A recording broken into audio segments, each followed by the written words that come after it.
여러분, 이 말씀이 쓰여졌을 때 당시의 사회를 보면 구성원들이 이렇게 존재하잖아요. 사회 속의 구성원. 사회의 축소판이라고 할 수 있는 어떤 한 집안의 그 구성원들을 살펴보면 대개 이제 남편과 아내가 있었겠고요. 부모와 자녀가 있고 또 하나의 이제 구성원이 있었는데 그것은 이제 상전과 종으로 구성되어 있는 집안들이 많이 있었습니다. 너무 가난한 집이 아니고서는 이 당시에 여러 고대 사회다 보니까 그 집에 종과 상전이 같이 가족의 구성원으로 한데 살아가는 것이 이때 당시에는 매우 보편적인 일상이었단 말이에요.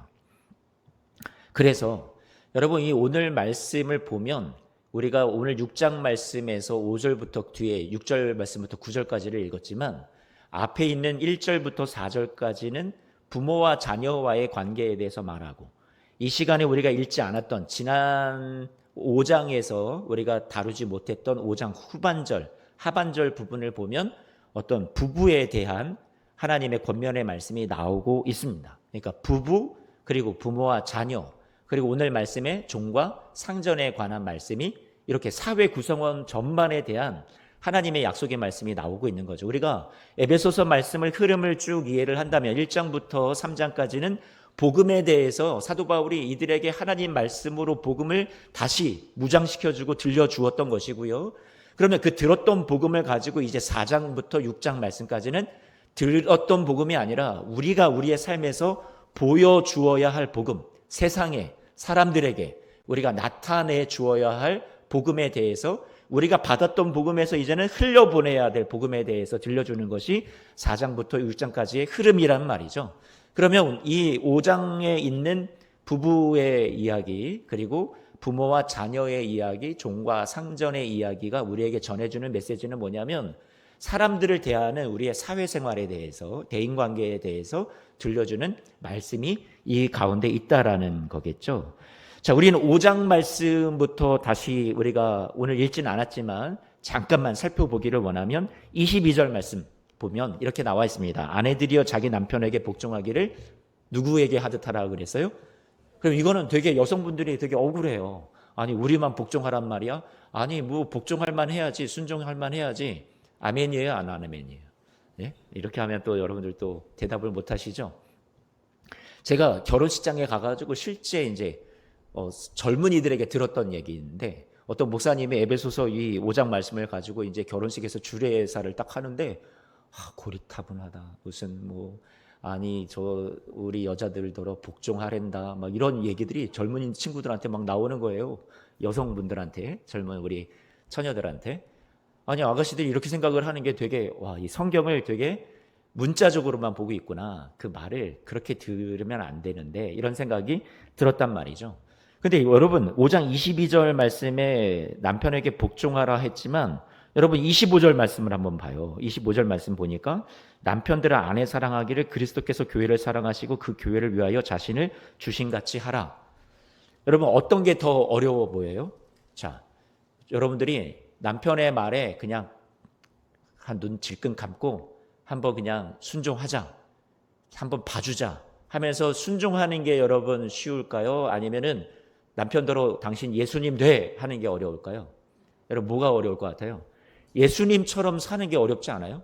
황정희 집사님, 김호영 집사님이 예수님 되는 게 어려울까요? 황정희 집사님이 그냥 눈 한번 꿈뻑 감고 참는 게 쉬울까요?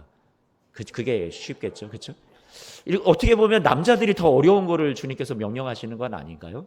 그러니까 이 말씀이 어떤 편협된 누구 편을 들거나 어떤 한쪽으로 치우치거나 이런 말씀이 아니라, 이 말씀을 보면 사실 누구에게나 다 주님께서 원하시는 섬김의 삶에 대해서 얘기를 해주고 있는 말씀이죠. 오늘 이 말씀 이후에 그러면 남편과 아내의 문제뿐만이 아니라 6장 말씀에도 보니까 6장 말씀에 자녀들아 너희 부모에게 순종하라 이렇게 말씀하고 있단 말이죠. 그러면 자녀들한테 순종하라 그랬으니까, 아니 부모님들이 똑바로 사는 것도 먼저 돼야지 어떻게 자녀들만 순종하나, 맹목적인 것도 아니고 4절 말씀을 보면 또 아비들에게 던져주는 메시지가 있는 거죠. 아비들아 너희 자녀를 노엽게 하지 말고 오직 주의 교훈과 훈계로 양육하라라고 얘기하고 있어요. 이 고대 사회에 이 남자들의 그 권위는 여러분 하늘을 찔렀습니다. 자녀들을요 노예로 팔 수도 있는 그 당시에 로마 사회였었고요. 자녀를 그냥 죽일 수도 있었어요. 그 아빠의 그 권위를 가지고. 지나치게 가부장적이고요. 지나치게 잘못된 그런 당시의 사회의 문화 속에 살고 있었던 거였죠. 그런데 이 복음이 매우 획기적이고 그 당시의 세상의 방식을 거스르는 그런 복음의 메시지를 지금 사도 바울이 전하고 있단 말이에요. 아비들아, 너희 자녀를 노엽게 하지 말아라. 여러분, 이 당시의 사람들에게는 이게 되게 충격적으로 다가왔던 아주 획기적인 그리스도인의 삶의 원리를 말해주고 있었던 거죠. 세상과는 다른 방식으로 살아야 된다. 우리는 새 사람을 입은 사람들이니까 그 얘기를 해주고 있었던 거죠. 그러니까 이 당시에 아비들에게 어떤 불리한 얘기를 하고 있는 것이 아니라 이 자녀들에게 또한 더 좋은 얘기만을 해주고 있는 것이 아니라 자녀들에게 불리한 얘기고 아비들에게 불리하지 않은 이야기가 아니라 모두에게 공평하게 던져주는 복음의 메시지였단 말이에요. 5절과 8절 말씀까지 보니까 이제는 종들에게 얘기를 해주는데 종들에게 두려움과 떨림으로 윗사람에게 순종하기를 주께 하듯 하라 또 얘기하는 거죠. 그럼 좀 답답하잖아요. 좋지 않은 주인을 만날 수도 있지 않겠습니까? 상전을요. 그런데 무조건 순종하라는 게 말이 됩니까? 그러면 억울한데 5절부터 5, 6, 7, 8, 4절의 말씀이 종들한테 얘기가 전해지는 거고 9절 말씀을 한번 보세요. 9절 말씀 딱 한 절만 상전들아 이렇게 시작을 하고 있단 말이에요. 그러면 여러분 비율적으로 봐도 그렇죠? 양을 보더라도 이 성경 구절의 양을 보더라도 아니 종들한테만 더 부당하게 강요하는 말씀이 아닌가 느껴지겠지만 9절 말씀 한 절에 담겨있는 농축되어 있는 그 밀도가 여러분 되게 크단 말이에요. 9절 말씀을 여러분 한 번만 보셨으면 좋겠는데 6장 9절입니다. 상전들아 너희도 그들에게 어떻게 하라고요? 그러면 여러분 잘 보세요. 이와 같이 하고라고 얘기한 건 6, 7, 8, 9, 5, 6, 7, 8절 말씀이 이 9절 말씀에 다 녹아 있어요? 안 녹아 있어요? 다 녹아 있는 거죠. 그럼 어찌 보면 상전들에게 요구하는 것이 한 절이 더 있는 거란 말이에요. 그렇죠? 그러니까 오늘 이 말씀은 어떤 계급이나 신분이나 어떤 나이에 많고 적음이나 남자냐 여자냐 아니면 아비냐 자식이냐 그런 것을 이런 모든 사람들의 신분의 차별 이런 평등하지 않은 조건 이런 것들을 다 떠나서 주님께서 우리에게 말씀해 주시는 하나님의 복음의 메시지라는 것을 우리는 알 수 있겠죠. 9절 말씀을 보니까 이렇게 표현하고 있습니다. 하나님은 하늘에 계신데 어떤 분이라고 얘기하고 있어요? 사람을 외모로 취하는 분이 아니라고 말씀해 주고 있습니다. 사랑하는 성도 여러분, 5장 21절 말씀을 좀 봤으면 좋겠는데 에베소서 5장 21절 말씀입니다. 그러니 오늘 말씀의 핵심은 무엇이냐면 어떤 한쪽에 치우쳐 있는 편드는 말씀도 아니라 누군가에게만 복종을 요구하는 말씀도 아니라 에베소서 말씀이 우리에게 원하시는 삶의 모습은 따라서 하겠습니다. 그리스도를 경외함으로 피차 복종하라. 네. 강조되는 것은 무엇이냐면 서로 섬기는 것, 서로 복종하는 삶에 대해서 우리에게 말씀해 주고 있는 거죠. 남편이나 아내나 여러분 부모와 자녀 간에 종들과 주인 간에 지금으로 따지면 뭐 종과 상전의 개념은 없으니까 여러분의 어떤 상사나 아니면 부하 직원 간에 여러분의 높은 어떤 누구 다른 사람들이나 여러분들이 나이가 어린 사람들이나 할 것 없이 모두가 다 그리스도 안에서 서로 피차 사랑하고 섬겨 주어야 될 것에 대해서 오늘 말씀 우리에게 가르쳐 주고 있습니다. 평등하다라는 것만으로는 하나님이 꿈꾸시는 그런 아름다운 공동체, 세상을, 사회를 만들 수는 없는 것 같아요. 그러니까 평등하다라는 이 말에 뒤에는 뭐가 우리에게 숨겨져 있을 수 있냐면 자기 권리를 막 내세우는 거예요. 나 너랑 평등하다 이거죠. 부부 사이에 당신과 내가 평등한데 내가 왜 맨날 집안일 하냐? 내가 맨날 빨래만 하고 나는 맨날 설거지하고 음식은 내가 다 차리고 나도 똑같이 애 보느라 힘들고 한데 여러분 이 평등한 것에서는 어떤 불만이 있을 수 있단 말이에요. 그런데 여러분 오늘 이 말씀이 우리에게 도전해주고 있는 것은 무엇이냐면 단순하게 평등하다라는 것을 말하는 것이 아니라 피차 경외하고 복종하라는 얘기는 여러분 자기의 권리를 내세우는 것을 내려놓으라고 우리에게 권면해 주는 거죠. 자기가 권위가 있어요. 나이가 많아요. 내가 상전이에요. 그렇지만 그것들을 막 주장하지 말고 그 모든 권리를 기꺼이 포기하고 내려놓으라라는 얘기를 우리에게 도전해 주고 있습니다. 자기 권리를 포기하고 내려놓을 때 충돌이 일어나지 않는 거죠. 이 당시의 사회 속에 여성들이 착취를 당하고 어린아이들은 억압을 당하고 종들이 올바른 존중받는 대우를 받지 못했던, 사람 취급을 받지 못했던 그 당시 사회 속에서 복음이 우리에게 들려주는, 만들고자 하는 세상은 어떤 세상이었냐면 그리스도 안에서 세상을 좀 더 사람들이 자신의 권리를 주장하지 않고 예수 그리스도를 닮아 권리를 기꺼이 포기하고 아름다운 공동체를 만들어 가기를 원하셨던 거죠.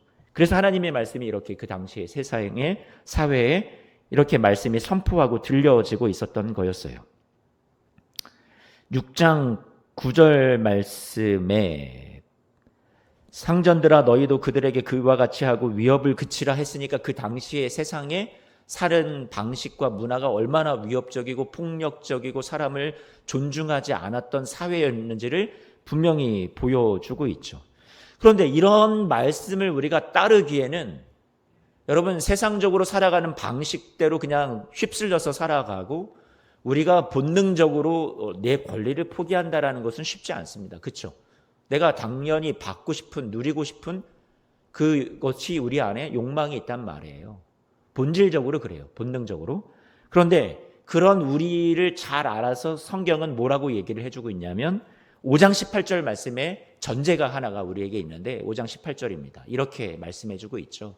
술 취하지 말라 이는 방탕한 것이니, 뒤에 말씀 중요합니다. 같이 한번 읽어볼까요? 시작. 오직 성령의 충만함을 받으라라고 얘기해주고 있습니다. 이렇게 사는 게요, 우리의 힘만으로 되지 않습니다. 그래서 무엇이 우리에게 필요하다고요? 성령의 충만함이 필요하다라고 얘기를 해주고 있는 거죠. 성령의 도우심이 필요합니다. 집의 구성원부터 시작해서 교회 공동체 안에, 또 나아가 우리가 사회 전체 안에서 우리 내 자신으로서는 여러분 이거 살아낼 수 없어요. 성령의 도우심을 받아서 우리가 그리스도를 대하듯 섬겨주는 세상이 된다면 여러분 세상이 아름답게 변화될 것이라 생각이 된단 말이에요. 그런데 오늘 우리가 생각해 보기를 원하는 것은 6장 5절 말씀 다시 한 번만 봐요. 6장 5절 뭐라고 말하고 있냐면 마지막에 누구에게 하듯 하라요? 그리스도께 하듯 하라. 7절 말씀도 보니까 기쁜 마음으로 섬기기를 누구에게 하듯 하라고요? 주께 하듯 하라. 여러분 5장 말씀의 부부 관계나 그리고 부모와 자녀 관계나 종들과 상전의 관계나 할 것 없이 다 어디로 귀결이 되냐면 주께 하듯 하라는 얘기예요. 그런데 이게 쉽지가 않습니다, 여러분. 옆 사람을 한 번만 슬쩍 바라보시고 다시 앞을 바라봐 주시면. 자, 여러분 지금 주님을 보셨습니다. 맞습니까? 아멘이 나오시나요? 근데 주님을 대하라고 했으니까 우리가 모든 사람을 대할 때 주께 대하듯이 대해야 되는 것 아니겠습니까? 그런데 이게 되나요? 이게 왼수처럼 보일 때가 있고 정말로 말을 안 들어서 또 성격이 맞지 않아서 주께 대하는 게, 주께 대하듯 하는 게 우리가 안 될 때가 많이 있습니다. 어떻게 합니까? 이 말이 부당하게 느껴지고 이해가 되지 않습니다. 그러면 성경은 여러분들에게 아무리 생각해도 예수님처럼 보이지가 않는데 주께 대하라고 여러분들에게 강압하는 말씀일까요? 그냥 막 명령하고 순종, 무조건 복종해라 하시는 말씀일까요? 인격적인 하나님이 어떻게 그러실 수 있냐라는 거예요. 여러분, 주님을 대하듯이 대하는 의미는 여러분 진짜 예수님처럼 생각하고 대하라는 얘기로 들리진 않습니다. 주님께서 이 말씀을 주실 때 여러분 이것은 주께 대하듯 하라라는 얘기는 주님을 위해서 일하듯 우리가 사람들을 대하는 것을 의미를 하는 거겠죠. 그러니까 다시 표현하면 주님 때문에 그렇게 하라는 얘기예요. 약간 다릅니다. 옆 사람이 예수님이라서가 아니라 내가 주님을 생각해서 주님 때문에 내가 주께 대하듯 이 사람을 그렇게 섬겨주고 용납해주고 품어주고 같이 함께 어려워도 같이 가주는 거죠. 그게 우리에게 필요한 모습이라고 권면해 주고 있는 거란 말이에요. 예를 들어서 저는 제가 아무리 봐도 막 꼴사납고 밉고 이렇게 보기 싫은 사람이 있었으면 좋겠는데 제가 교만하다 보니까 도저히 그런 사람이 떠오르지가 않습니다. 제 얘기를 하면서 내가 이런 사람이 있었는데 이런 사람을 이렇게 대했으면 좋겠습니다 얘기를 하면 좋겠지만 이게 생각이 안 나요. 미운 사람이. 그래서 그냥 남 얘기를 좀 해보겠습니다. 한 조선족 여인이 이제 한국에 올 때 그 부모가 여비를 다 재산을 팔아서 막 여비를 마련해서 줬단 말이에요. 어머니가 말하기를 한국에 가서 아무리 힘들고 어려워도 여기 있는 남아있는 가족들을 생각해서 참고 버텨야 한다. 끝까지 잘 살아야 해. 그렇게 그 따뜻한 사랑을 받고 이제 환송을 받고 이제 한국에 왔는데 한국에 기대하고 왔던 것과는 달리 가족들의 소망과는 또 달리 아주 못된 사람들을 만난 거죠. 일을 하는데 못된 사장을 만나고 막 착취당하고 억압당하고 위협당하고 어떤 여러 가지 이제 성적으로도 그런 몹쓸 짓을 당하고 이 여인이 목숨을 끊고 싶었다고 하죠. 너무 화가 나고 억울하고 포기하고 싶고. 근데 이 여인이 참을 수 있었던 것이 한 가지가 있었어요. 그것은 무엇이었냐면 그 주인이 사랑스러워서가 아니라 자신을 이곳에 사랑으로 보내고 기도하고 있을 어머니를 생각하면서 끝까지 참았던 거예요. 너무 힘들고 포기하고 싶지만 그 어머니를 생각할 때 포기할 수가 없었어요. 여러분 이게 다른 거죠. 여러분 이 악한 어떤 상전이 그 사장이 어머니와 같을 수 있습니까? 아니요. 같지 않아요. 존재가 달라요. 어머니처럼 그 사람이 사랑스러울 수 있습니까? 아니요. 사랑스럽지 않아요. 주님께서 그것을 여러분들에게 강요하시는 것이 아니에요. 죽게 하듯 하라라는 말씀은 다시 표현하면 어머니를 생각하면서 이 여인이 참았던 것처럼 여러분들이 주님을 생각하면서 여러분들이 인내하고 참고 여러분들이 견뎌가야 될 여러분들에게 주님께서 말씀해 주시는 음성이라고 생각이 됩니다. 주님께 하듯 하라라는 말씀은 도덕적인 행위, 우리에게 그것을 강요하는 말씀이 아니라 예수님을 믿는 우리가 세상을 살아가면서 어려움을 당하고 문제를 만나고 마음에 맞지 않는 사람을 만나고 여러분들이 이해되지 않는 시간들을 지나갈 수 있는데 그런 모든 어려움 속에서 도덕적으로 너는 올바로 똑바로 살아야 돼. 그 얘기를 하고 있는 것이 아니라 주님을 생각하라는 얘기예요. 주님을 바라보라는 얘기죠. 내가 하고 있는 이 참음이 오늘 너무나도 어려운 현실이지만 나를 힘들게 하는 저 사람이 있지만 그래도 내가 참고 인내하고 용납하고 오늘 하루를 내가 버텨가는 이 걸음이 누구에게 하는 거라고요?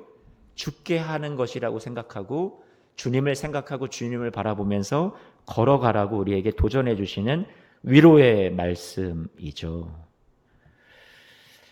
그런데 주님께서 우리에게 그냥 이렇게만 말씀하시면 뭔가 한없이 우리는 힘들 것만 같은데 8절 말씀에서 이 말씀을 하나를 더 주시네요. 8절 말씀 같이 보겠습니다. 같이 읽어볼까요? 시작. 이는 각 사람이 무슨 선을 행하든지 종이나 자유인이나 주께로부터 그대로 받을 줄을 알미라. 주님이 위로가 되는 건 주님이 다 아시는 거예요. 지금 여러분의 어려움을, 눈물을, 신음을 어떻게 여러분들이 고난 중에 있는지 어떤 누구 마음에 안 맞는 여러분을 괴롭히는 그 사람 때문에 여러분들이 얼마나 많은 눈물을 흘리고 있는지 주님께서 다 아신다라는 거죠. 그러니까 오늘 8절 말씀에 얘기하는 것은 여러분들이 어떻게 행하든지 그것을 주님께서 다 기억하고 계셨다가 여러분들에게 그대로 갚아주시는 때가 있다라고 말씀해 주십니다. 사랑하는 성도 여러분, 주님께서 여러분들을 알고 계세요. 여러분들의 억울함을 아세요. 여러분의 힘듦을 아세요. 그럴 때 사람을 보지 말고 그 문제를 보지 말고 여러분의 환경을 보지 말고 누구를 보라고 오늘 주님께서 우리에게 권면해 주시는 거냐면 나를 봐. 나를 기다려줘. 말씀해 주시는 것 같단 말이에요. 주님께서 내가 갚아줄게. 여러분 위로가 되지 않으세요? 저는 이 8절 말씀이 우리에게 그래도 소망이 되는 것 같아요. 너무 힘들지만 요동치는 파도에 못 견디게 우리가 불안하고 두렵고 너무 어려운 연속이지만 그때 여러분 몰아치는 파도를 바라보지 마시고 그 파도의 물 위에 한가운데 계신 우리 주 예수 그리스도를 바라보라는 얘기이죠. 주님께서 저와 여러분들의 고난 가운데 여러분을 포기하지 않으시고요. 세상 끝날까지 동행해 주실 줄로 믿습니다. 상전을 바라보는 게 아니라 주님을 바라보면서 주님이 갚아주실 것이기 때문에 주님이 알고 계시기에 주님이 듣고 계시기에 신음소리도 놓지 않으시기에 주님께서 그날이 되면 우리를 회복시켜 주시고 주님께서 종이나 자유인이나 상전이나 부부나 여러분 자녀나 부모나 할 것 없이 하나님 앞에서 하나님께서 갚아주시는 날이 있을 것이기 때문에 여러분 그 주님을 바라보며 우리에게 주어진 이 어려운 시간들이라 할지라도 오늘도 또박또박 삶의 어려운 그 자리 속에서 우리에게 주어진 이 시간을 당당하게 힘내서 용기 있게 걸어가시는 우리 사랑하는 성도님들이 되시기를 축복합니다. 주님께서 오늘 말씀은 강요하시는 말씀이 아니라 나를 바라봐라. 내가 함께 할게. 내가 알고 있어. 내가 갚아줄게. 주님께서 저와 여러분들에게 들려주시는 사랑의 음성으로 들립니다. 한국의 슈바이처라 불렸던 장기러 박사님이 의료인들이 뽑은 제1순위의 역대 명의라고 하죠. 1911년도에 태어나셔서 1995년에 생을 85세로 마감하신 분인데 평생 봉사하는 삶을 사셨습니다. 6.25 때 평양에서 부상자들을 그 전쟁 중에 돌보던 이 장기러 박사는 일사후퇴 때 환자들을 같이 수송하면서 피난길에 올랐다가 그게 마지막이라고 생각하고 못했는데 부인과 온 남매를 평양에 남겨두고 이제 둘째 아들만 데리고 올랐었는데요. 이제 이산가족이 되어버리고 말았습니다. 평생 고향에 있는 가족들을 만날 생각하면서 기다리며 살았는데 부산으로 피난을 온 뒤에는 이제는 전쟁으로 인해서 병마에 고통받는 피난민들 속으로 뛰어들어가서 미군 부대에서 천막 3개를 얻어가지고 천막병원을 개설을 하고요. 무료로 진료를 시작을 했습니다. 전쟁이 끝난 뒤에는 복음병원이라는 것을 열어서 무소유 진료의 꿈을 펼쳐나갔어요. 내 소유를 막 얻고 장사하려는 게 아니라 많은 사람들에게 그냥 값없이 베푸는 그런 병원을 만들어 가고 싶었던 거죠. 1985년도에 남북 적십자사 회담이 성공적으로 이루어지면서 이산가족 상봉을 시켜준다고 할 때 정부에서 이 장기러 박사를 이제 되게 권리를 주면서 북한을 방문할 수 있는 것을 막 이렇게 권면했단 말이에요. 먼저. 그런데 이 장기러 박사가 거절하죠. 너무 이상해요. 왜? 인터뷰에서는 선생님 왜 이산가족 상봉 신청을 하지 않았습니까? 하니 그가 말하는 것은 내가 먼저 신청하면 나보다 더 간절한 사람들이 만나야 될, 더 급히 만나야 될 다른 사람들의 기회를 빼앗는 게 될까봐 나는 하지 않겠습니다라고 했다라는 거예요. 자신의 권리를 어떻게 이렇게 포기할 수 있을까요? 다른 사람들이 다 만날 수 있을 때 그때 되면 나도 가족을 만날 수 있을 것 같습니다. 혼자만 특혜를 누릴 수 없다라는 거죠. 장기러 박사는 바보 천사였어요. 돈이 없어서 수술을 못 받고 치료비가 모자라서 태어나지 못하는 사람들이 있으면 그 병원비를 자기가 그 얼마 받지도 않는 그 월급으로 대신 대납해 주고요.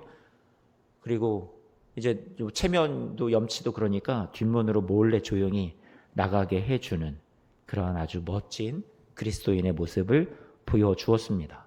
이러다가 이 장기러 박사가 운영하는 병원은 거덜나겠다는 소리가 주위에서 막 세상 사람들이 다 얘기할 정도였단 말이에요. 그런 소리를 들으면서도 이 장기러 박사는 그 병원 꼭대기에 옥탑방에 살면서 그렇게 검소하게 그리스도의 사랑을 실천해 갔던 사람이었죠. 끝내 가족과 상봉하지는 못했어요. 1995년 성탄절 새벽에 하나님의 부르심을 받고 별세를 하였는데 임종에 오기까지 몸이 이 말년이 되면서 너무 아팠어요. 막 거동하기도 힘들고 막 그랬었는데 당뇨와 중풍병이 또 찾아왔고요. 그런데 끝까지 병원에서 이 무일푼의 가난한 사람들을 진료를 계속 돕다가 결국 하나님의 부르심을 받아서 하늘로 하나님 나라로 갔죠. 그가 얘기했던 것은 이 땅에서 내가 가족들을 못 만난다면 하나님 나라 가서 영원히 만나면 되지. 하나님 나라에 소망을 두었던 아주 멋진 사람이었습니다. 그래서 이 땅에서 자기가 누릴 거 권리 다 누리지 않아도 하나님이 갚아주시는 그때를 생각하고 있었던 거였죠. 살아생전에 후학들에게 했던 말이 있었어요. 뭐 늘 유언처럼 얘기했던 것이 무엇이었냐면 나는 죽어서 의사로 남기보다 나는 주님을 섬기다 간 사람이 되고 싶다. 이렇게 늘 얘기를 했었단 말이에요. 그래서 경기도 마석에 가면 모란공원이 있는데 거기에 이 장기로 박사의 묘석이 새겨져 있는데 거기에는 뭐라고 새겨져 있냐면 그의 늘 했던 말대로 주님을 섬기다 간 사람 이렇게 새겨져 있습니다. 9글자. 주님을 섬기다 간 사람. 사람을 생각하면 사람을 상대한다고 하면 너무나 힘든 일일 수 있겠으나 이 장기라 박사는 누구를 섬겼다고 생각한 거예요? 주님을 내가는 섬기는 일을 하고 있습니다 하고 평생을 주님을 섬기다 간 사람이었습니다. 여러분 오늘 저와 여러분들이 이러한 멋진 삶이 되었으면 좋겠고요. 주님이 아십니다.